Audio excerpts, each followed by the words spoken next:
man. First of all, I want to thank God for this victory. I want to thank my dad, Team Garcia, and everyone who came out to watch the fight. Hey Brandon, don't worry about the critics, bro. I was champion for 5 years and they still talk shit about me. Until somebody could do what you do, bro, fuck them. You don't want to put them blood, sweat, and tears in there, risking your life in the ring. So nobody can tell you nothing, bro. Keep your head up. Respect that, man. Respect. But as far as the fight, it was a tough fight. I knew Brandon was gonna come to fight. He trained hard for this fight. You know, it's an opportunity for him to show the world that, you know, he's still a top fighter. It was a good fight until the fight ended. Me and my pop had a good game plan, you know, stand in front of him a little bit, move a little bit, and we did it, and we got the job done.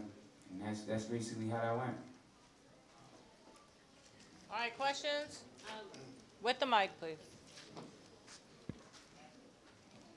Garcia, you know that you're usually a slow starter, but Rios being in front of you the whole time, he basically had you work from the get-go.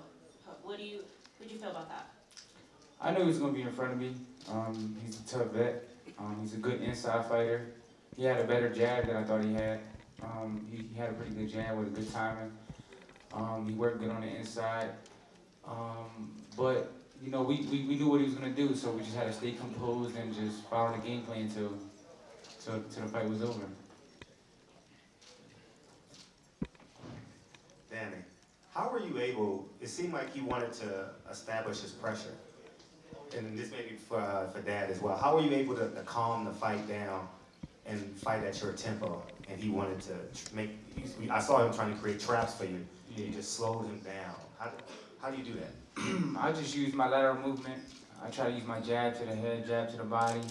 I try to stay tight on the inside and just offset his timing, his pressure. So I think we did a good job of that. I think he did a good job of fighting on the inside and putting pressure. And we just followed the game plan. Danny, congratulations on your victory tonight. You are known for your left hook, but you used your right hand a lot in this fight.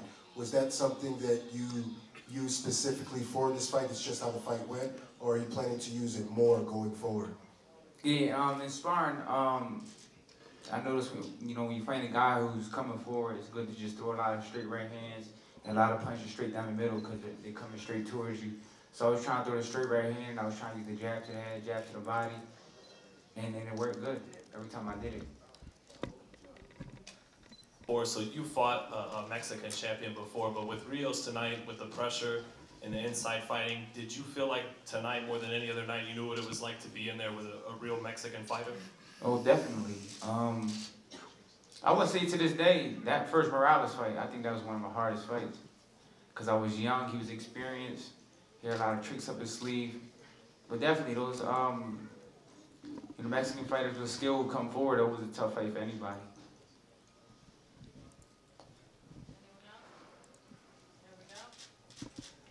Danny, great performance tonight. So just talk a little bit about that border interaction. You seem kind of heated. You know, I think that's the first time you really show that type of emotion post-fight. When you just got done putting in 9 rounds of work with Brandon. I mean, it's the day. I told him it's the Danny Garcia show. He didn't want to listen. He said I was in his backyard, but I told him he's from Ohio. So I'm like, I think you took too much punches, bro. You're not in your backyard. But it is what it is. I don't know. I don't know, man. I don't know what's in his head. I mean, it was like the Kevin Hart situation when he tried to go on stage in the Super Bowl. Oh, bad timing, baby. I love Kevin Hart though, but it's the Eagles' time to shine. You feel me? And that was my moment. Right here. Danny, what's next for you now? Because you had Where's the question coming from? You had Sean Porter in the ring. You had Errol Spence tweeting at you. You're going out different directions. What kind of direction are you looking to head into now? You know, it's whatever. At the end of the day, it's whatever. I know how the game works. You can want to fight who you want to fight, and it never happens. So, whoever they put in front of me, like my whole career, you know, if it's the Thurman fight again, if not, I'll fight somebody else. Spence, Porter. I fight somebody else. Whatever happens, happens. I don't care. I'm a fighter. This is what I do. I've been fighting for 20 years. I've been fighting since I was a little kid. I fought the best fighters in the amateurs. I fought the best fighters in the pro. It's not new to me. Danny, when's the last time you had a shot that clean to end the fight? Do you remember? Ross South say no. Wait, was it that fight? Damn, it was that fight. Shit, it was that fight. Sad to say.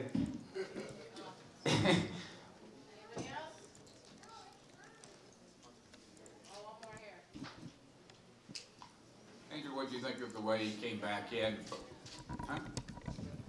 fought in a while, and how do you think he responded? And as far as following the game plan and being sharp, what did you think? No, yeah, Danny did what, part of the game plan. I mean, he threw himself off a little bit, and Brandon was coming in because I didn't want that.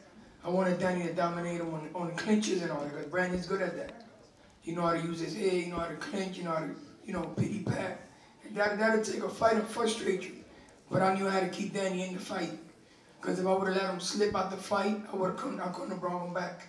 So I try to keep him in the fight. I told him stay composed and don't let him do that to you. You dominate him. You do what you want to do. So I'm glad he listened. He's dropping his hand a little bit. His left hand, he's trying to hit him with overhand right. We worked on all that. We worked on leaning left, straight right hand down the pipe. Because Brandon's right there.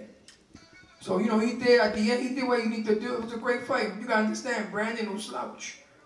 He's got 35 wins, brother, 25 KOs with 3 losses. That's a record. You got to respect anybody like that. So we never took him lightly. So we knew he was going to come to fight. And we know we got to fight. Because Danny's 33-1. That one is predictable. That shit was that shit was some suspect shit. There's a lot of politics with that bullshit, calling it racist and all this shit. They fucking racist. You know what I mean? This bullshit got to stop with the boxing shit. They putting the boxers down and all that. And he said earlier, it's about you guys. MMA don't do that shit. And they be having 5 wins and 10, 20 losses. And they still stars. And they still making commercials. What the fuck? And then the boxers get nada. They get bullshit. They get a finger. You're a bum. Fuck that. Ain't no fucking bums. It takes a lot of work to come up here. Motherfuckers that talk this shit never took a shot in the tip of the nose. That's what happens. They were bullied as kids. They took their money, because I did. I took their money. Good, brother. God bless y'all, bro. Thanks, you guys. Thanks, everybody. Lana's gonna go. Thank you, everyone, for coming out. What a great night of boxing. Give these 2 great warriors.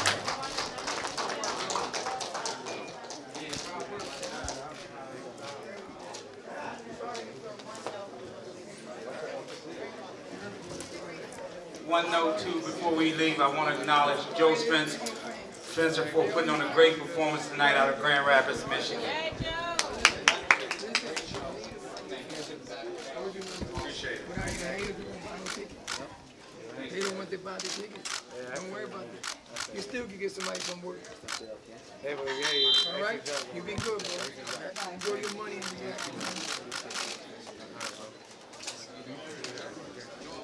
And